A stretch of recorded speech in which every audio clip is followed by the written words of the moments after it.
Thanks for watching, everybody. Today's video is my MtnTop ride reviews. We've ridden it quite a bit this winter so far. It's right there on a KTM SX 450 with a great big fat gas tank. This day I was riding it on a TM 450. Great bike. Right here is some really crusty snow. We'll talk about that in a second. Anyways, I have kind of held off on putting this video out there until we really had quite a bit of time to get the bike set up, get the suspension as good as we could get it. Please note I did ride it on some hardpack. You see that hardpack groom trail right there. Talk about that in a second. Anyway, so yeah, I spent quite a bit of time with my buddy Colin. He owns Power Chicken Off-Road here in Heber City, Utah. Him and his shop and a couple of his customers have bought several MtnTops. We've ridden them on multiple different bikes now. I rode an entire day on this TM 450, which is really fun. I rode on this KTM 450 with a built motor. It was also really fun.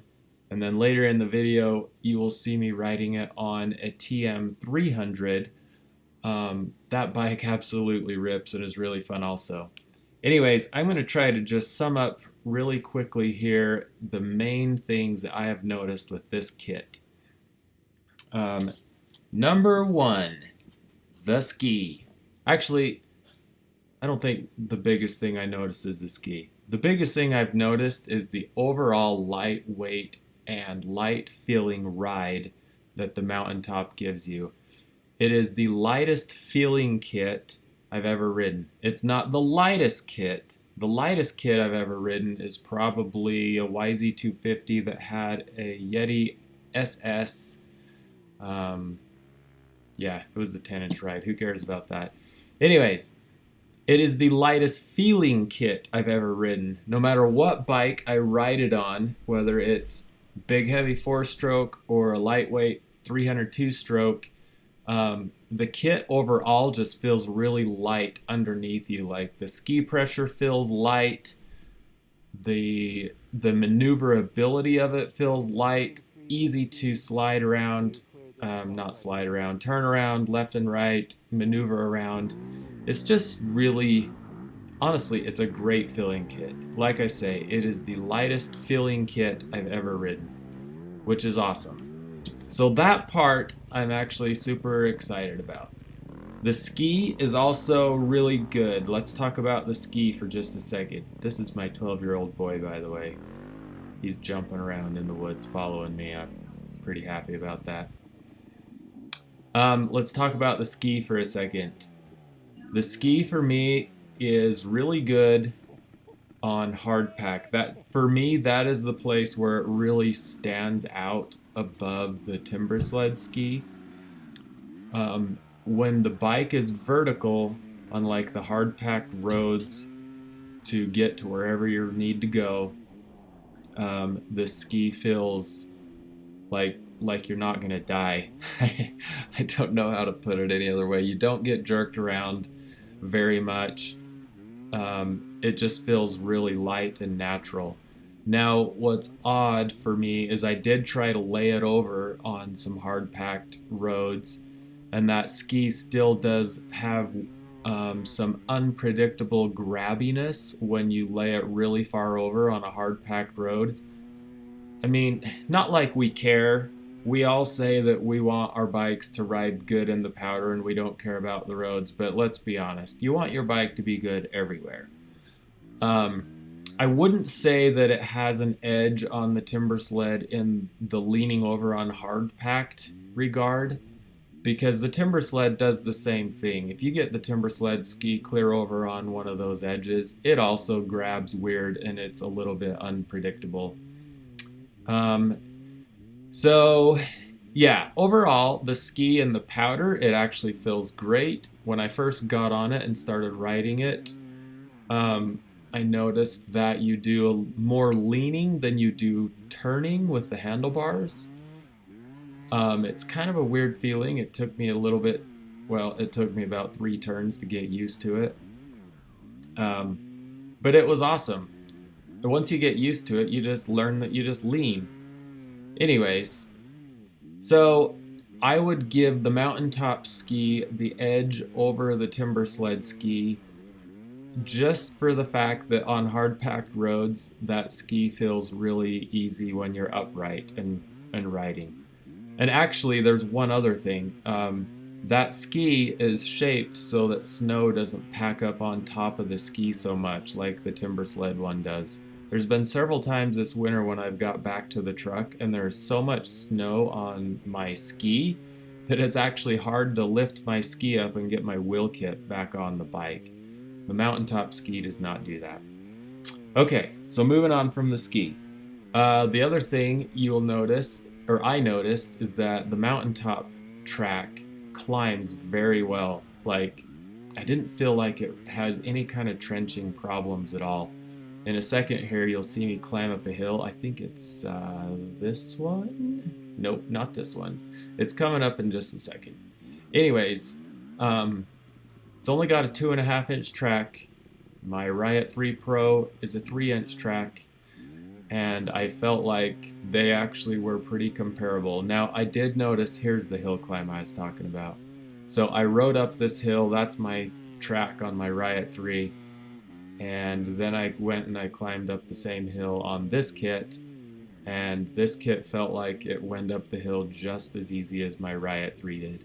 Now, there was some other conditions on some really deep powder days when we rode the kit that I missed my 3-inch track when I switched back and forth. But overall, the MtnTop kit climbs super well. Fork setup. The MtnTop guys advertise that you don't need to mess with your forks. And I would say you don't need to mess with your forks depending on what kind of riding you do. If you are more of a cross-country rider and you don't do a lot of jumping, you're just out there to go sightsee and you know, there's nothing wrong with that. Go put in a lot of miles and check out the country. Then yeah, you probably could run a stock setup. But for me and my group of friends, we all felt like we needed at least heavier springs in the setup, if not a revalve. So as I was rewatching and editing this video, I realized I forgot to mention that on the first ride we took the MtnTop out on, we ran stock forks, and they were way too soft. Everybody kind of felt the same way. So all these other rides in these videos that you're seeing here, we had heavier fork springs in all the bikes. I think well, I can't remember what they were, but they were heavier in every one of the bikes, and that made a huge difference. We definitely feel like you need at least heavier fork springs. Similar to all the other snow bike setups, for our style of riding, I mean, you see me here, I'm jumping all over the place, nothing huge. But I did bottom this bike out multiple times just doing this, and this bike does have heavier springs in it. So, yes, you still need to revalve your forks. Can't remember this one right here. I may have done metal on metal. One of these was a pretty hard hit on the forks. The brakes on the MtnTop, to be honest, I did not like.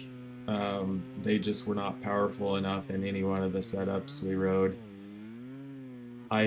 Believe it or not, I actually use my brakes all the time, and these ones just did not feel powerful enough to me. They work, but I like them to be a little more powerful than that.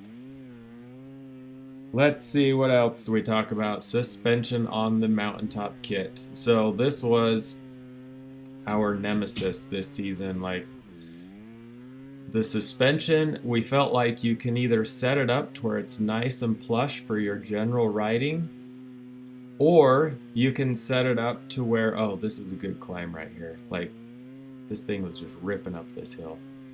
Or you can set it up for jumping, but you can't set it up for both. I mean, they say you can because you can adjust your air pressure, but who wants to adjust your air pressure multiple times during the day? Like, it's way easier to do clickers. Now, coming up here in 10 seconds or so, you're going to see me pull up to Rush Quarter. He is one of the owners or main guys at MtnTop. So we went riding with him this day, which was pretty fun. I'm glad he was able to meet us there. There he is right there. And actually listen to my response here. Hold on. I'll quit talking for a second. You should ride that. What do you think though? Dude, it's like, I could get used to that one. Alright, Okay, that 300 setup was really fun. And there's me doing a little turnaround thing on my Riot, which I had other videos of me wheeling around on the mountaintop. Doing wheelie turns and turn downs and whatever on the mountaintop was definitely easier than it is on my Riot 3 Pro. It's just lighter and pops up easier, and yeah. Alright, so here's the verdict for me. Ski pressure overall, the mountaintop wins. Ski on the hard pack, mountaintop wins. They both have grabbiness if you lean them over too far. Ski in the powder, they're both the same, although I might give the slight edge to the mountaintop just because it doesn't have powder building up on top of the ski. Ski in crusty conditions, they're about both the same. Light weight of the kit, mountaintop obviously wins. Overall handling, definitely the mountaintop wins. Suspension feel, I feel like I needed to put about 10 X's on the Riot 3 Pro side. Yeah, we got some work to do on the suspension side for the mountaintop, which they are working on. I think they're going to have some really good improvements in the next year or two. Having said that, it's not like it's bad suspension. It's actually really good, but you can only tune it really good for specific things. Like you can tune it really good for jumping, or you can tune it really good for doing your cross-country kind of stuff. But for me, I needed a little bit more of a versatile setup. It's still not a bad, the suspension is not bad. Climbability, they are both very same, believe it or not. Probably slight edge to the Riot 3 Pro, even though I did mark them both as being a tie here. Bike install, it's super easy to put that mountaintop kit on your bike because of their universal fit kit. Brakes, the Riot 3 wins in the brake department. And then I felt like, oh, the one thing I didn't put on here because I didn't feel like I had a good apples to apples comparison is how quickly and easily the track and kit can spool up. That's something I didn't really talk about in the rest of the video. The mountaintop guys claim that their kit spools up easier and you can be in a higher gear. I just, in the setups that we had, like we didn't have two identical bikes to really compare that against. That TM that I rode, the gearing was the off-road wide ratio gearing. The KTM that I rode, his motor's built and has quite a bit more horsepower than mine or most any other bike that we ride. So that one's not a great comparison. Then the TM300 is obviously a two-stroke, so that's not a good comparison. So we just didn't have a good apples to apples setup to compare the two against on that. But overall, honestly, you saw that the mountaintop has a lot of X's on its side of the graph there. I will probably be switching to a mountaintop in the next year or two. For me, I put a lot of weight on the suspension side of things. I really love the suspension of my Riot 3 Pro. I haven't ridden anything better than it as far as suspension goes, and so for me, that is super important to me. Once they get that dialed, I'm definitely switching over because everything else about that mountaintop is pretty awesome. It is funny, I'm putting this video out literally the day before Timber Sled does a reveal on their 2024 models. It'll be interesting to see if they can lighten their kits up or maybe give us a 123-inch track. I don't know. It'll be interesting. I mean, my big complaints with my Timber Sled right now is just its weight, really. If we could lighten that thing up by 30 pounds, that'd be awesome. Or maybe put a motor in it and just call it a purpose-built bike. That would be awesome too. Anyways, thanks for sitting through this long video of me blabbing. And thanks for watching all my videos. Stay safe out there, guys.